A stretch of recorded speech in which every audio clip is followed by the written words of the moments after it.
have a special show tonight. Tonight's show is not going to be about Donald Trump or the Electoral College or the vaccine. We want not even about men tell all. Tonight I have an untraditional holiday story about my family that I'd like to share with you. Those of you who watch the show regularly may know my cousin Micki. When I'm feeling down, I grab a squishy and I just squeeze it, smell it, and squishies are, it's probably one of the best inventions in the world. That's really Micki. Micki's easily the kindest, most considerate, and genuinely good person I know. Not even a close second. Micki would do anything for anyone at any time. And I say that with no exaggeration. Right, Guillermo? That's right, True, Jimmy. Correct? Yes, it is And true. in addition to being nice beyond reason, Micki's also a lot of fun to play pranks on.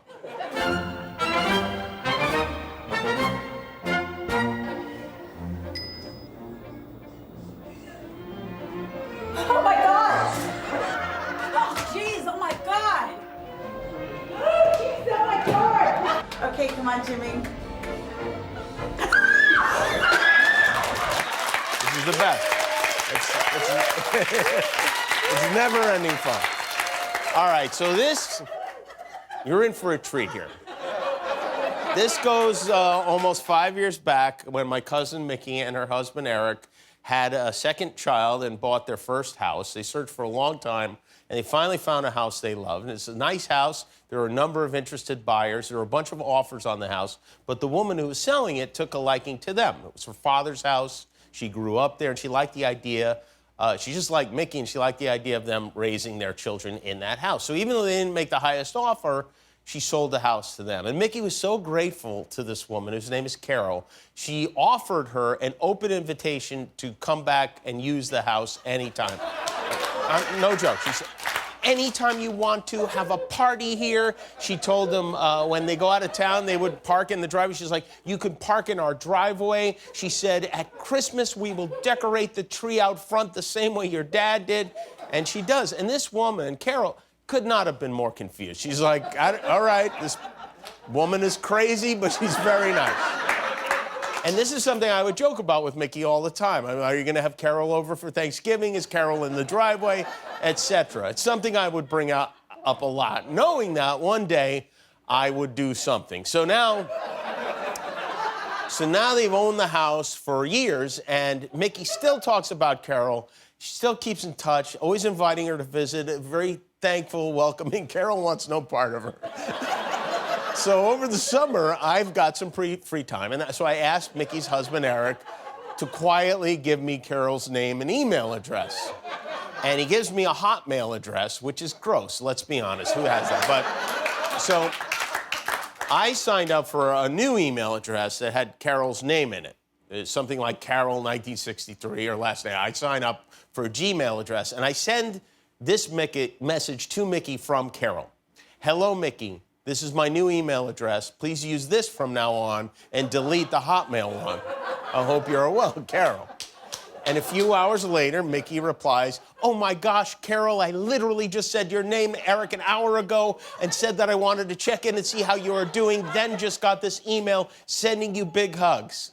So now now the hook is set. But I wait a full month to respond. I wanted to let it marinate, you know? And a month later, I send this message to Micki. All right, I'm not sure what your plans are, but we were thinking this might be a great year to have Christmas at your house. Is there any way you could be out of the house that whole weekend, Tuesday the 22nd through the 27th? We'd also like to bring our old furniture back in. So if we could clear yours out, that would be best. Thank you so much. You are so great to keep your promise. And well, this is our staffing in the room, so everyone here knows that this will torture Micki because her nightmare is not keeping a promise. But her other nightmare is being put out of her home for Christmas. So She wrote back, "Hi, Carol. We unfortunately don't have plans to be gone for Christmas. With kids little, we like to be home on Christmas morning. After Christmas, we switch gears to Frankie's birthday," that's her daughter, "which is January 4th, so we don't normally go out of town. But how about you and your family have an early Christmas gathering here and make it your own with some of our help? We don't even need to attend. The moving of the furniture can be a bit tricky. Maybe we can just decorate it to your liking and preferred style. I can help make it really fun. The lights will already be outside the house. Your dad's Christmas tree will be lit up with decorations and your family ornament in the middle." She does this, by the way. "I'm sorry if this isn't ideal and what you hope, but it can still be really special. I've always wanted you to still feel this is your home, and so happy you feel comfortable to ask me. We are forever grateful you chose us. Let's make this work. Big hugs and smiles." So we go back and forth, and if you see all of it, you won't believe it. But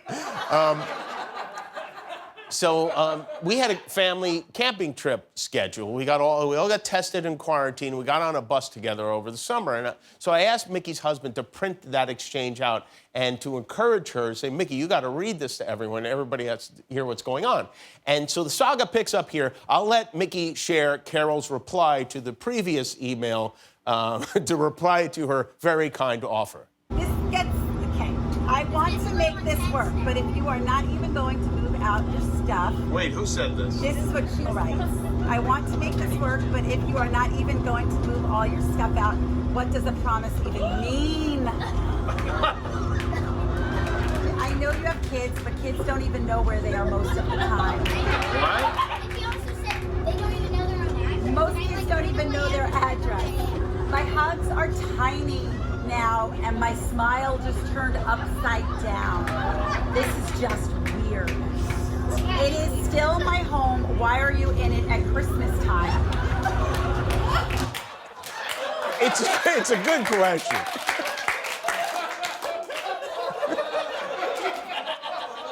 And of course, Micki answered that, but because this woman's hugs are tiny now, and her smile is upside down. We have time to figure this out. I'm determined to find a way to make this work for you and your family. So nice. Now I'm like, please just say okay, please. Like, I don't. This was harder than childbirth. Shall we continue? So then Carol responded, "You are very nice, Micki. Maybe we could just come by at midnight to make soup in the sink.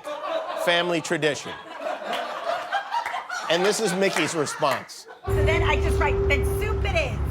The sink will be ready and clean. We can sing happy birthday to Jesus together." Thinking, you know what? Jesus would want this. Yeah. I don't know. I think at this point, even Jesus would be like, "Get this woman away from me."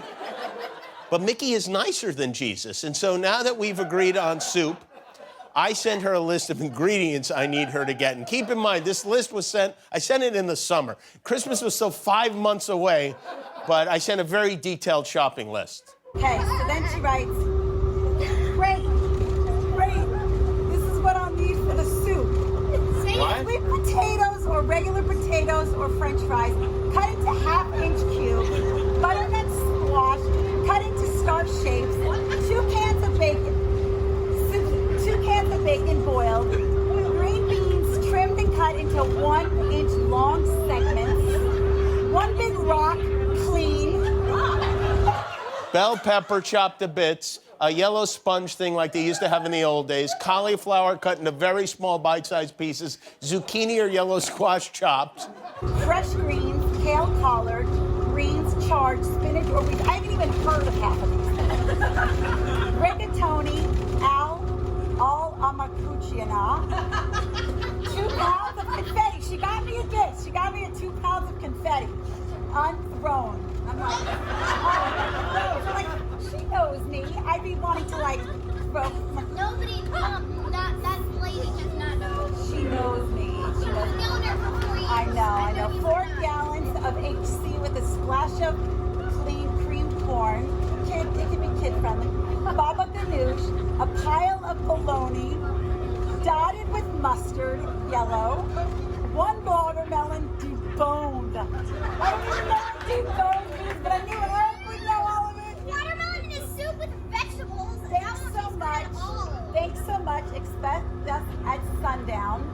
will be robed and carrying our pets. We'll be robed and carrying our pets. I added that because Micki doesn't love pets. She and her husband finally broke down and got the kids a bunny because they're like not having pets. They don't do anything. That will come into play later. But she's excited about the confetti. So Micki replied, "To be honest, I am not a cook or familiar with most of this." Very true. Confetti is the most familiar to me, and that's cool that there's a food version of it to add. Eric and I can still pull it off. My mom will be with us, too. We have a bunny now. Maybe best to not bring the pets to avoid fighting. We will light the candle for your dad that I normally put out on New Year's Day for him. And then Carol responded, Oops, confetti was a typo. That should have been spaghetti. Oh. Now she lost. Now you don't want her. I'm like, the one thing that had me going and excited, she took away from me. She took the confetti away from me. Sorry. I'm glad your mom will be there, and thank you for lighting a candle for my dad. My father loved candles, especially fire. What? Guys, you're such a good person. Thank you. Did I ever mention he did time in prison for arson? No. They blamed him for lighting a neighbor's car on fire when he got mad. When he got mad, he got mad. I guess we have that in common.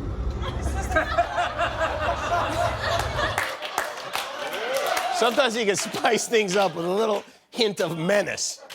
Also, the pets are part of our family, so we have to bring them. Oh. As a fellow animal lover, I'm sure you understand. That's where I'm like, no, don't worry about the bunny, though. Our snake, Bitey, is very comfortable around rodents, and the dogs have been neutered. I think neutered.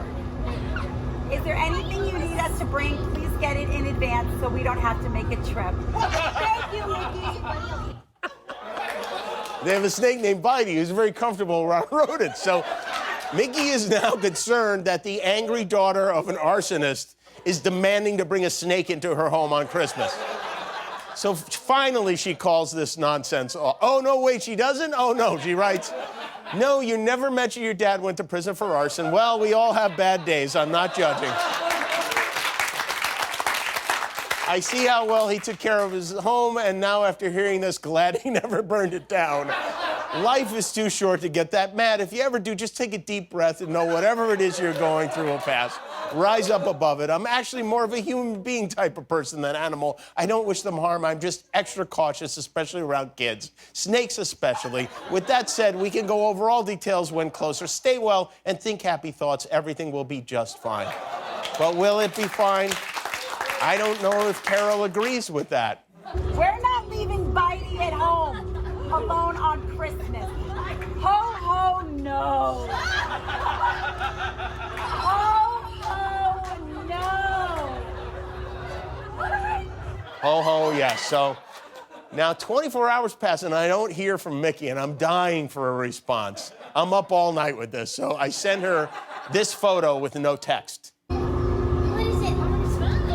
Is that Bitey? This is Bitey. That's biting. So now my angel of a cousin who doesn't like snakes at all writes back, "Wow, fascinating and interesting. Yellow is my favorite color." I think they call that putting a positive spin. So then she says, "Then it's settled. Snakes and soup at midnight. Thank you for changing your mind and opening your heart." I'm like, opening my heart? I've been opening my heart. That might have been the worst part of all of this chain, that she ever thought I ever regressed and closed my heart. My heart has been open this whole time. The kids are going to love Bitey. No, I'm not. And so Micki agreed to host Carol and her family and her dogs and Bitey the snake over to her house to make soup in the sink at midnight on Christmas Eve. And I know this all sounds unbelievable, but Micki is unbelievable. So then I, at my real address, get an email from Micki that says, "Buckle up, once settled on the bus, I have a story for you, nothing bad." And now it was time to let her off the hook. Micki, what would you think if, what would you say if like I told you that I was sending you those emails? No.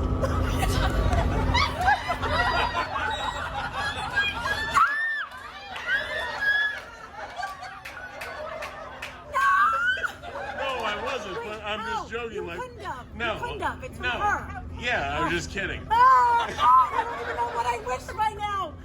No, I really did send them. What? That's impossible. Do you know her? Do you know her? Do you know her? I don't know. You didn't. No. Well, did she get a new email address? And then she hit me a lot of times, but where is Micki? Oh, Micki, there's Micki, everybody. Merry Christmas, Micki. Nicest person in the world.